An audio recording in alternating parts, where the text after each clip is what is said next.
Mnoštvo stvari koje imamo u našim domovima može se iskoristiti na novi, nesvakidašnji način. Takva praksa omogućuje stvaranje proizvoda koji zadovoljavaju estetske i funkcionalne standarde, a načinjeni su od odbačenih materijala. Upravo time bavi se i grafički dizajner Borna Obranović, koji je od starih bubnjeva za perilice rublja odlučio izrađivati unikatne lampe i lustere. Light design me od uvijek interesirao i dosta dugo sam imao tu ideju da od bubnjeva za vešmašinu trebam napraviti jedno rasvjetno tijelo. Trebalo mi je neko vrijeme dok nisam jednostavno raskopao vešmašinu i izvukao prvi bubanj i skužio da je to stvarno dobro rasvjetno tijelo jer zbog svojih perforiranih rupica baca zanimljivo svjetlo. Lampa ili luster napravljen od bubnja doista djeluje pomalo futuristički. Svjetlost koja doslovno curi kroz njegovu glatku i perforiranu površinu stvara ugodan ambijent u prostoriji, što je jedan od glavnih razloga zbog kojih se Borna odlučio okušati u light dizajnu. Light design kao takav je dosta opširan pojam. U light design spada svašta, mislim usko je vezan sa uređenjem interijera. Znači ide ruku pod ruku sa arhitekturom, daje taj određeni neki feel, odnosno neki osjećaj kako bi se interijer mogao na drugčiji način, znači isti interijer kako bi se mogao u recimo 2 ili 3 različite varijante atmosfere doživjeti. Ja inače radim lampe, osnovne su te od bubnjeva, različite varijacije izlaze iz toga. Znači grupe od 4-5 komada spojenih zajedno, zidna varijanta, viseća varijanta u obliku lustera, stojeće na nogarima i sl.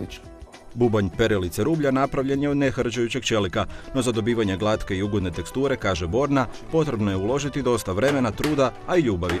Sve ovisi kakav bubanj, najčešće su to polovni bubnjevi od vešmašine. Tako da ponekad dobijem bubanj pun kamenca, a ponekad dobijem potpuno čist novi bubanj, pa onda lako ga pripremiti za lakiranje.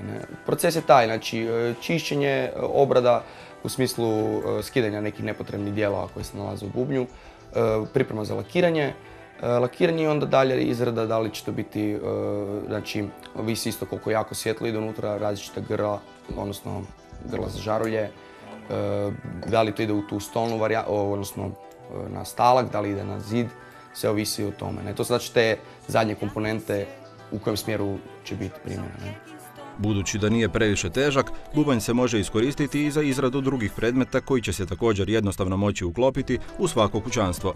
Neke od danih planova su primijeniti bubnjeve u obliku nekog namještaja, znači da li će to biti neke sjedalice ili možda da su to kao noge od stola ili nešto tako slično.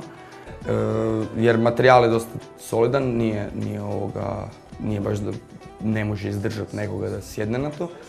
A s druge strane, što se tiče lighta, sam planirao ići u smjeru robotike, znači napraviti pomoću nekih motora da, osim da je lampa statična, da ima i neku dinamičnu priču, znači da se to nešto vrti i nešto da se projicira u ovako nekoj formi.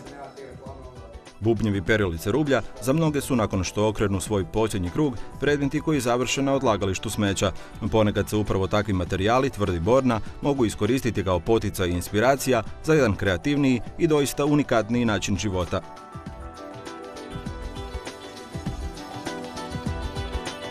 Mesdames et messieurs, la 7e dimension.